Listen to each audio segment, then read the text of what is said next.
Good afternoon. I promise I will not hold you too long before the coffee break. My name is Felix Maradiaga. I am the president of the Red Liberal de América Latina, the Latin American Liberal Network. So I thank you for FDP for the kind invitation. Also a member of Liberal International. I am a former presidential candidate from Nicaragua and arrested during my campaign. So thank you so much for my dear liberal friends who campaigned very hard for my liberation during the 2 years that I was arrested in extremely inhumane conditions. I regret to say that we still have 32 Nicaraguans from our movement who are disappeared. For the last 7 years, we don't know who they are. We have not been able to recover their bodies. According to the last report of the UN, we have 355 members of the blue and white Nicaraguan movement who have been killed by the Sandinista regime. And I need to acknowledge that the liberals of Europe have been particularly brave and very courageous in helping us against the Marxist Sandinista regime. We meet at a moment when freedom is both familiar and freedom is fragile. So familiar, we risk taking it for granted. So fragile, we can almost hear it crack. The paradox of our time is simple. Liberalism has become almost a victim of its own success.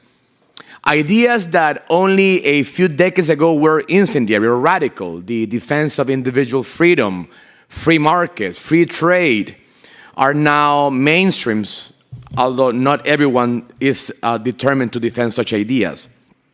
And I do not say this out of abstraction. I say it from my own experience.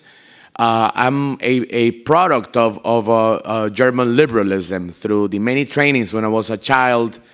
I returned to Nicaragua in 1990 after spending 2 years as a refugee when my parents were confiscated and some of my family was killed by the Sandinistas. And I came back in a moment in the 1990s when we had optimism about the future of liberalism. We remember the period after the fall of the Berlin Wall that felt in Latin America as a sunrise. You may remember the third wave of democratization that brought ballots when we had before bayonets.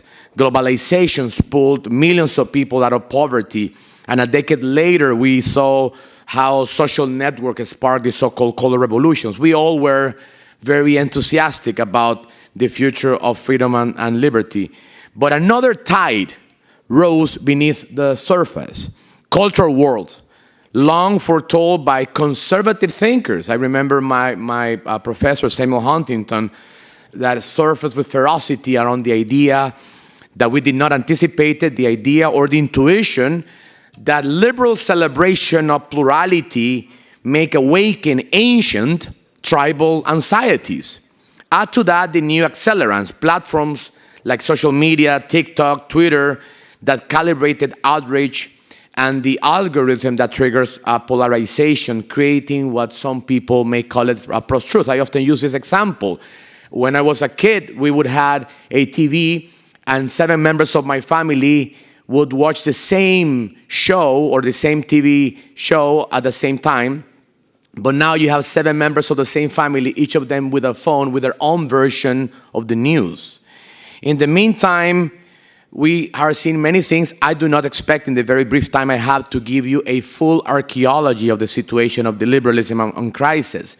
But I would like to focus particularly on a couple. And one of them is that liberal parties in particular are under pressure in Europe. They're under pressure in Africa, they're under pressure in Latin America, and of course in Germany as well. So let me be concise. I see 2 problems. There are many others, but 2 problems in particular. The first problem is that in many parts of the world, the banner of liberal democracy is no longer recognized as distinctly liberal. When voters look at the ballot, too often that liberal idea seems colorless, safe, respectable, technocratic, while competitors offer sharper identities, darker, provocative emotions, and simpler answers. In the drama of polarized politics, moderation often looks like muteness. We must reclaim a meaningful identity by remembering that liberalism is not a mere midpoint. It's not a mere center between extremes. It is an ethos with two civic virtues that demand courage. The first virtue of liberalism is unitary freedom. And by that we mean the defense of individual liberty is indivisible. There are some liberal friends who are very comfortable defending, for example, property rights. But when they have to defend the rights of minorities, they're mute. And then we have other liberals who are very open to defend the freedoms around environmental rights. But they are not comfortable when we see the attacks on taxpayers, the attacks on private property. And we are facing that problem. And the second virtue is tolerance. And tolerance is not the permission to simply put up with a neighbor. Not tolerance. It's recognizing the human dignity in minorities, the human dignity in those that do not hold our faith. If I may give you the personal example, I'm an openly Catholic person. I share my faith, but I don't believe that my faith should be imposed by force on any other. And that's another fundamental liberal virtue. However, these virtues place us in a creative tension, sometimes a conflict with both poles, the left and the right. From parts of the left comes collectivism that forgets that prosperity is made. Prosperity is not allocated. And from parts of the ultra-conservative far right comes an impulse to use the state as a weapon. The state against those that do not look like them, or the state against those who do not believe like them.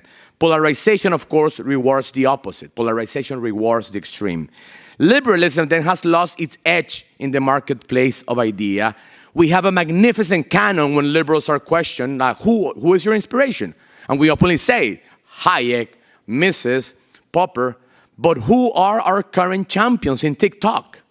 We do not have new champions of ideas in the marketplace of social media.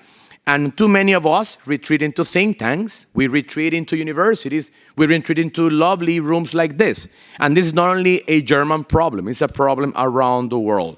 So this is not a complaint about the young, it is a challenge to us. We have colleagues and scholars that can carry an arsenal of ideas. They have to go and help us.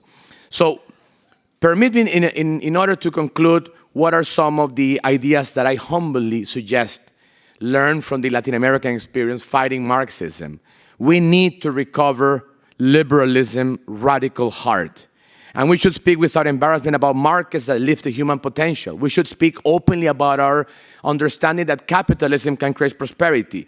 We need to make tolerance muscular. We need to call it liberalism consistently. We need to refuse the lazy comfort of double standards. We have the lovely Oxford Manifesto, the Andorra Manifesto, and we have to be bold intellectually and propose ideas for the digital sphere.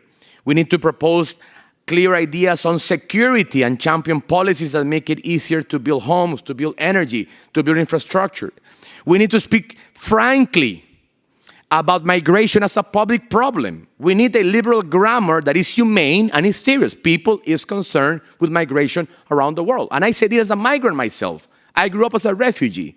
But we cannot allow the far right to champion the ideas of public safety. We need to rebuild the liberal movement as a big tent, as a common ground, not as a safety center, but as an idea of human dignity. And we need to contest culture with creativity and not with contempt. Finally, we need to reform our parties, we need to recruit candidates, and we need to win elections. I believe we can do it. Thank you very much.